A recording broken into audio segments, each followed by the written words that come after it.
예수님께서 제자들에게 나귀 새끼를 풀어서 끌어오라 말씀해 주십니다. 28절 말씀입니다. 시작. 예수께서 이 말씀을 하시고 예루살렘을 향하여 앞서서 가시더라. 예수님께서 예루살렘을 향하여 가십니다. 예수님의 삶의 모든 방향이 예루살렘에 맞춰져 있었어요. 예루살렘으로 가시면 예수님 어떻게 되시나요? 우리 성경을 찾아볼게요. 18장 32절부터 33절 말씀입니다. 누가복음 18장 32절부터 33절 말씀, 31절부터 33절까지 읽겠습니다. 시작. 예수께서 12제자를 데리시고 이르시되 보라, 우리가 예루살렘으로 올라가노니 선지자를 통하여 기록된 모든 것이 인자에게 응하리라. 인자가 이방인들에게 넘겨져 희롱을 당하고 능욕을 당하고 침뱉음을 당하겠으며 그들은 채찍질하고 그를 죽일 것이나 그는 3일 만에 살아나리라 하시되 아멘. 예루살렘으로 올라가시면 예수님 이방인들에게 넘겨지시게 될 것이고 또 희롱 당하시고 또 능욕 당하시고 침뱉음도 당하시고 채찍질도 당하시고 마침내 십자가에서 못 박혀 죽임을 당하시게 될 겁니다. 그리고 3일 후에는 부활하시게 될 거예요. 예루살렘으로 가시고자 하는 이유는 바로 그것 때문입니다.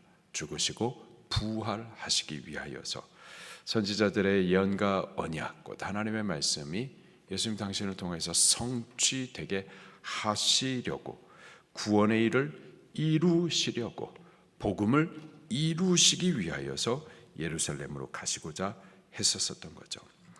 예수님의 모든 삶 그리고 모든 생각과 계획과 걸음이 구원의 사명에 맞춰져 있었어요.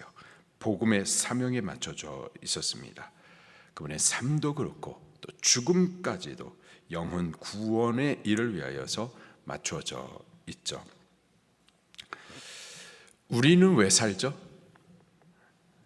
우리 삶에 방향이 있으십니까? 무슨 목적을 가지고 우리 살고 계십니까? 오늘이라고 하는 이 하루를 사실 때에 그냥 되는 대로 그냥 흐르는 대로 살기보다 우리도 좀 목적을 갖고서 살아보기를 축원합니다. 지금 이 새벽에 하루를 시작하는 이 시점에 하루 동안의 삶의 방향을 정하고 하루를 좀 시작해 볼 수 있기를 바랍니다. 복음 사역을 위하여서, 영혼 구원을 위하여서, 하나님의 말씀이 나를 통해서 어떻게 좀 성취되는 이 일들을 위하여서 하나님의 말씀을 순종할 그 방향과 목적을 정하고 오늘 하루를 한번 시작해 보기를 예수님 이름으로 축원합니다. 예수님께서 그렇게 예루살렘을 향하여 가세요. 하나님의 약속된 말씀들 성취를 위하여서 올라가시는 길에 베다니 가까운 곳에 이르시게 됩니다. 29절 말씀입니다. 시작.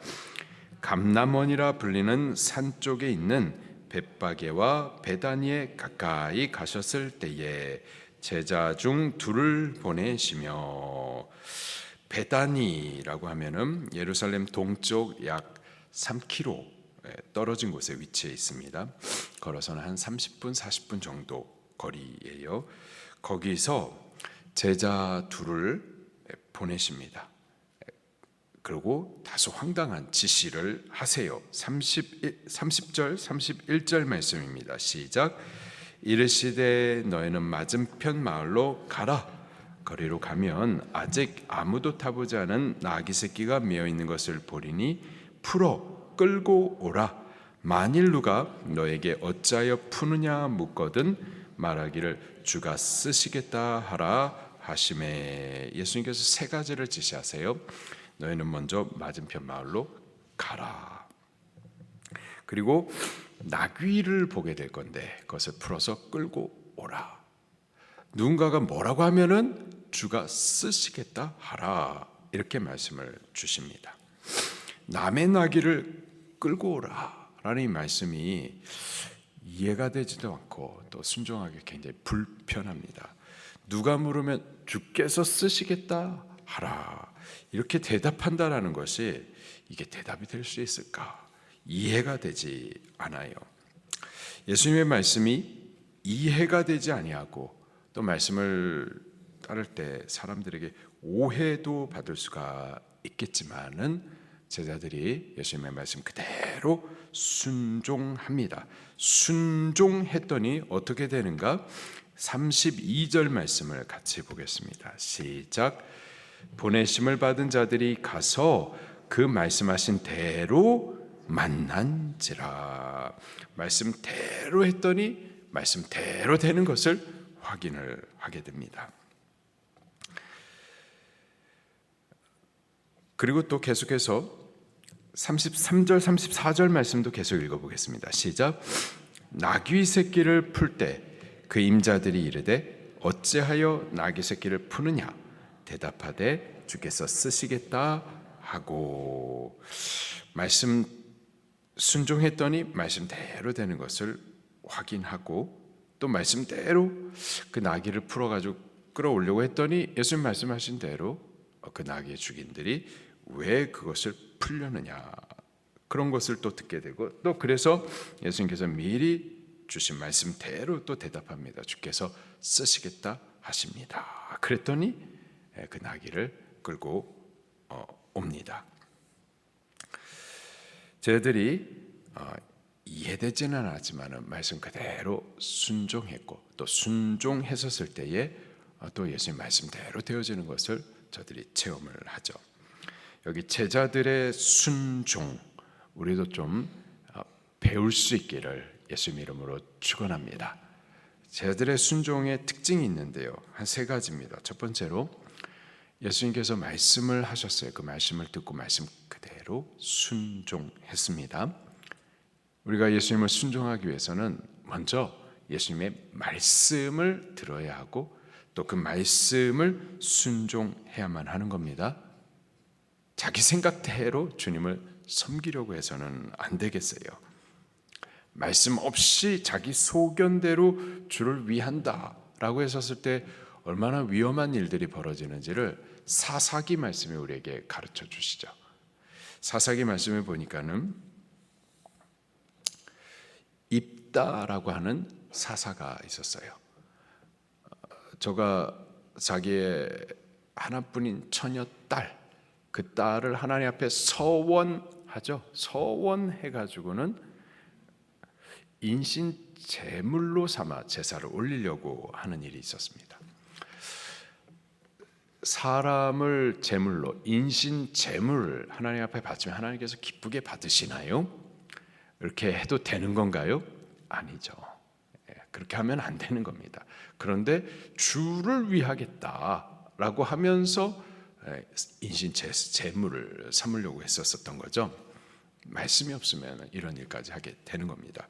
그리고 미가라고 하는 사람이 있었었는데 그는 주를 위한다라고 하면서 신상을 만들고 또 주를 위한다 하면서 신당도 차리고 주를 위한다 그러면서 에브라임 지파 사람인데 오직 레위 지파 사람들만 하나님의 제사장이 될 수가 있는데 자기 아들을 갖다 그냥 제사장을 삼죠.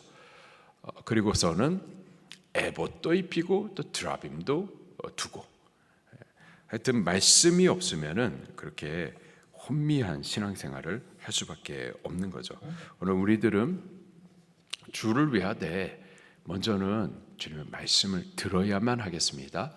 말씀을 듣고 말씀을 순종해야지 내 생각대로 또는 내 판단대로 해서는 안 되겠습니다.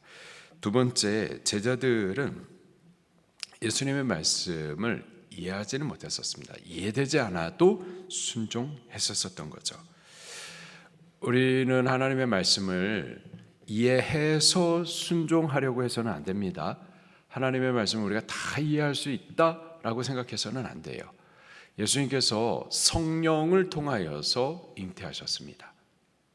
아버지 없이 처녀의 몸을 통해서 태어나셨어요. 이게 이해가 되는 일이에요? 이해될 수 없는 일입니다. 예수님께서 죽으셨어요. 근데 3일 만에 부활하십니다. 이거 이해되시는 거예요? 이해 안 되지만 말씀이기 때문에 우리는 믿어야 하는 겁니다. 예수님께서 가나 혼인잔치에 초청을 받으셨었는데 한참 잔치가 벌어지는 동안에 준비했었던 포도주가 떨어지죠. 하인들이 예수님 앞에 나와서 포도주가 떨어졌다라고 예수님 앞에 기도를 합니다. 그때 예수님께서 하인들에게 말씀을 주십니다. 돌 항아리에 물을 가득히 채우라. 지금 포도주가 떨어졌단 말이에요. 필요한 것은 포도주란 말이에요. 포도주를 위해서 간구했다고요.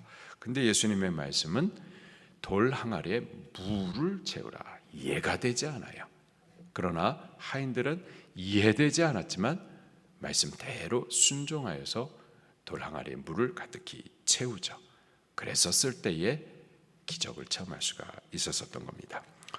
여리고 성이 견고히 이스라엘 앞에 서 있었어요.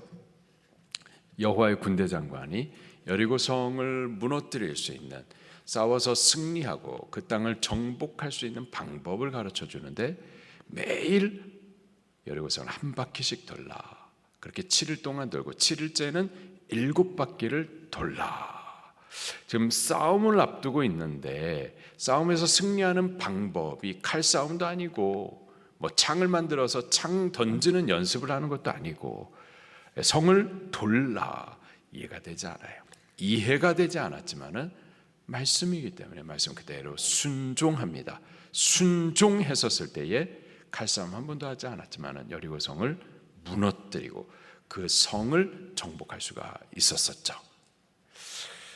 나만 장군이 있었습니다. 문둥병에 걸렸어요. 나만 장군은 아람 나라의 군대 장관인데 힘 있는 자입니다. 또 부한 자고 많은 사람을 알고 있고 할 수 있는 모든 것들을 땅에서 누리는 자였었는데 죽음의 문제는 스스로 해결을 할 수가 없었던 거죠. 근데 그를 위하여서 한 이스라엘 계집 아이가 당신 살 수 있는 길이 있습니다. 복음의 소식을 전해줍니다. 이스라엘에는 선지자가 있으니 그 선지자를 찾아가면은 당신은 살 수 있습니다. 죽음에서 생명으로 옮겨질 수 있습니다. 이 복음의 소식을 전해줍니다. 그리고 그 복음의 소식을 나만 장군이 듣고서는 믿고 순종하여서 이스라엘까지 찾아가죠. 선지자를 만납니다. 그 엘리사가 나만 장군이 올 것을 알고서는 자기의 종을 보내가지고 나만 장군에게 요단강에 가가지고 7번을 목욕하라라고 전해줍니다. 7번을 목욕하면은 문둥환처가 나음을 받을 것이다. 이게 이해가 되지 않는 말이라고요. 그럼에도 불구하고 저가 순종했었을 때에 병에서 고침을 받게 되는 기적을 체험하죠. 하나님의 말씀이 우리에게 다 이해되지 않습니다. 이해하고서 순종한다. 아니요. 하나님의 말씀을 이해되지 않아도 말씀이기에 우리는 순종하는 겁니다. 여기 제자들도 예수님의 말씀이 이해되지 않았어요. 그러나 순종했었을 때에 말씀하신 대로 되어지는 일들을 만나게 되어지죠. 오늘 우리들도 말씀을 먼저는 들으시고 그 말씀이 이해가 되지 않아도 오늘 순종해 볼 수 있기를 예수님 이름으로 축원합니다. 세 번째로 마지막으로 제자들은 예수님의 말씀을 순종함에 있어서 그대로 순종합니다. 말씀 온전히 순종을 해요. 부분적으로 그렇게 순종한 것이 아니라 말씀 그대로를 온전히 순종하죠. 부분적으로 순종하는 거, 순종을 하긴 하는데 반만 순종하는 거, 이거 순종이에요? 불순종이에요? 이건 불순종인 겁니다. 사울 왕이 그랬었어요.